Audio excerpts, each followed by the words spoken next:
She said it was fun in the breeding, but found it was hell in the feeding when she saw there was no tit for tat. Hey guys, Brandon here. We got a problem. So I was looking through the comments on the Paul Giamatti video, and one of you called out his performance in this movie that we mistakenly didn't cover. I'm ashamed. I don't know if me saying sorry is good enough, if it means anything. For those of you who commented, Thunder Grunt Bob, Doing, Dincorda, Adjust Volume, and Fox CL Anal Chemist, I'm truly sorry. Tit for tat. But I've taken some time, reflected on my regrettable actions, and now I think it's time to finally sit down and have a productive conversation about the 2007 shoot-'em-up film, Shoot 'em Up.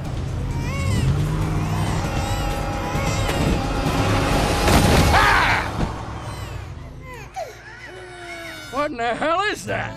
In case you're wondering, that was Paul Giamatti's character experiencing joy at the thought of having just flattened an infant with his car. But then he's angry and even sickened by the fact that it was actually a robot baby. Oh my God, that is twisted. That sick son of a bitch. So just so you know, that's par for the course in this cinematic universe we're about to enter. So I went into this movie pretty blind, probably because my eyesight is inferior from not eating enough carrots.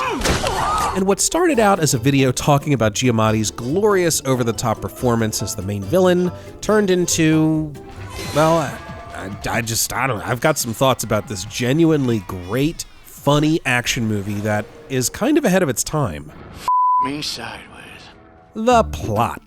A nameless drifter, played by Clive Owen, happens upon a pregnant woman being hunted by gunmen, engages in a shootout while delivering the baby, and shoots the umbilical cord off.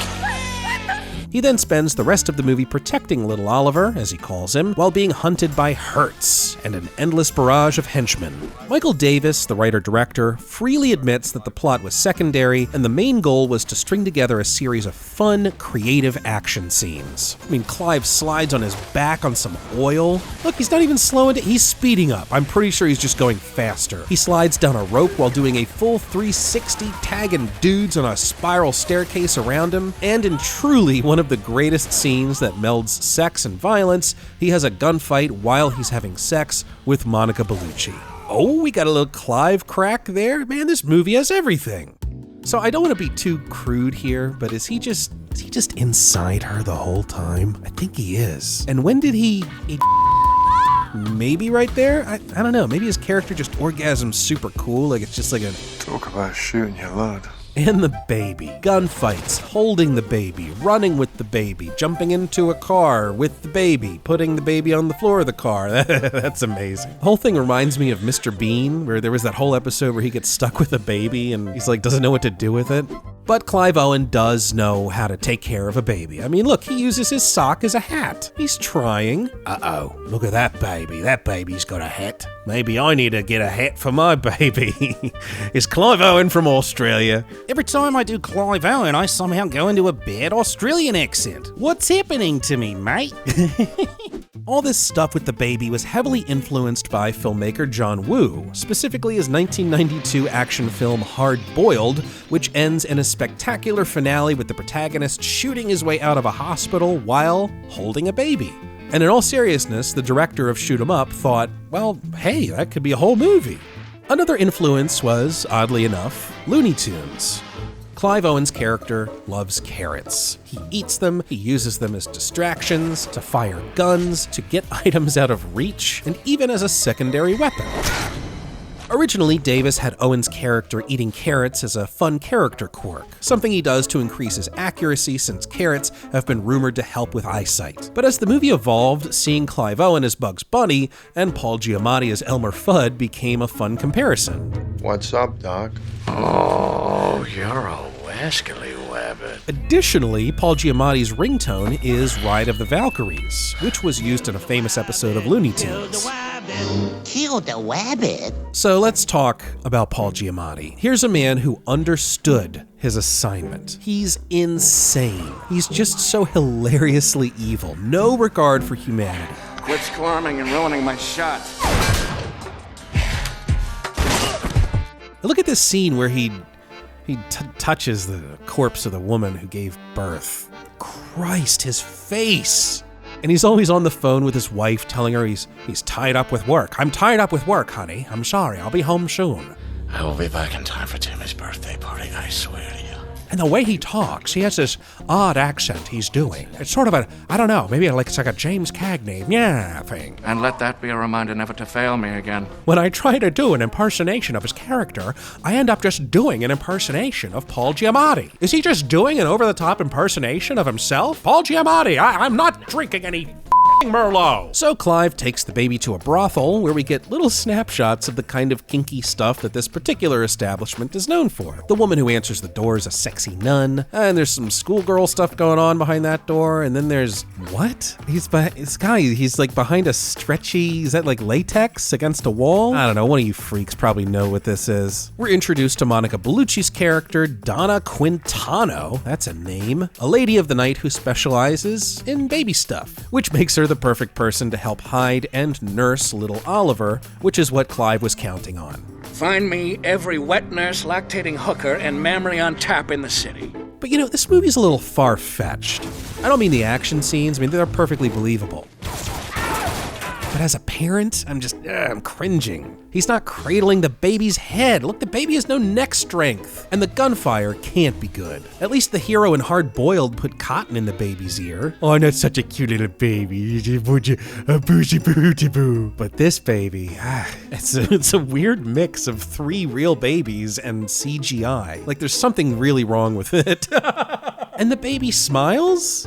During this monologue where Clive Owen shows the baby his gun, the baby's smiling. Developmentally, a baby doesn't intentionally smile at anything until 6 to 12 weeks. If they do it just by accident. So come on. I also worried about the actual babies in the scene when they cried. I mean, not that much, because whatever, babies cry, you get the baby to cry, why not film it at the right time, whatever. I hope the 3 actor babies are okay. They're probably around 16, 17 by now. Have they seen the movie? How did they get cast? Who were their parents? Anyway, it does bother me a little bit, but not as much as other movies. There was this one movie from the 70s starring George C. Scott called The New Centurions. And there's a scene where these cops raid an apartment to take this baby away from a negligent mother, and they're just being really rough with the baby, and the mother's screaming, and it's a real baby right there. Look at the baby's clearly not having a good time. Same thing with Labyrinth. The baby that played Toby seems really upset when he's surrounded by nightmares, Jim Henson goblin puppets. I hope he's okay. I wonder if former baby actors ever meet up and talk about their work.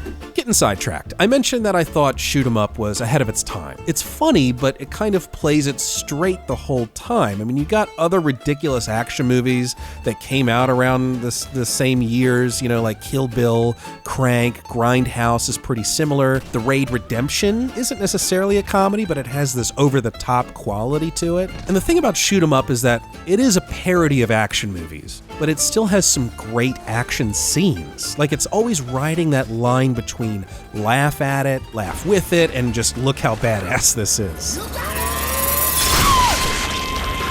It's a parody that can't help but put in the effort to be a good version of what it's making fun of. It's a weird comparison, but it kind of reminds me of Wet Hot American Summer, which is a parody of summer camp movies with absurdist elements, but at the same time, it has this heart to it that makes it feel like a genuine example of what it's parodying. Does that make sense? Am I making sense? But the closest thing that it resembles, to me anyway, is an Indian action film. RRR might be the most accessible example, an action movie that just goes way beyond what you'd expect, it's hilarious, and yet it has great action. For those of you who don't know, Kenny and I make videos for IMDb, and for a while we were making videos for their India division. As a result, we watched a lot of Hindi films, and this one director, Rohit Shetty, is like the king of ridiculous action. His heroes do the craziest shit, like stepping calmly out of a moving car to shoot the bad guys, ripping a giant metal pole out of the ground like he's the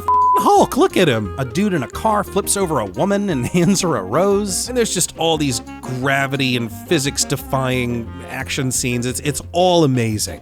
Getting back to the plot, there's a gunfight in the air, which, I mean, when you shoot a gun in the air, the bullet isn't gonna go where you want it to. I don't know, I feel like it would just go into a different part of the atmosphere, who knows, whatever. Our hero gets horribly tortured, his fingers get broken, but luckily he gave the baby to Monica Bellucci and told her not to, don't tell me where you're going. Which was wherever, according to the bus schedule. Then he escapes, projectile shoots blood out of his hand in a dude's face, and eventually it's down to him and pig vomit. Mano a mano. You are the mother-f***ing Antichrist! He can't shoot his gun because all of his fingers are broken, so he settles for an obvious alternative, putting bullets in between the little webbings of his fingers and holding them against a fire until they explode. Then one final, impractical, gruesome shot. So what did we learn today? Hold on, let me just turn my chair around here and rap with you for a second. There we go. Well, Paul Giamatti always understands the assignment and delivers pretty much all of the time. Can I just do the rest of the video with the Paul Giamatti voice? And Shoot 'Em Up is really just a fun, over-the-top, take-no-prisoners, 86-minute campy action film. It knows what it is. It doesn't waste the audience's time. I'm talking like minute and a half the action starts. And it really just makes you appreciate good action films. Yes, it's got violence and sex, and it just has a bunch of inappropriate stuff. It's not for kids, but it's goofy and fun, and it doesn't hurt anyone. Nobody got hurt?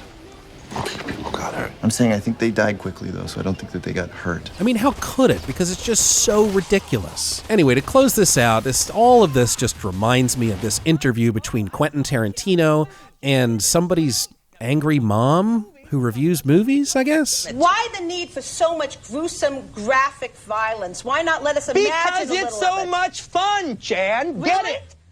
Well, everybody, thanks again for watching. We are having a lot of fun putting together videos like this, and we can't thank you enough for watching and supporting this channel.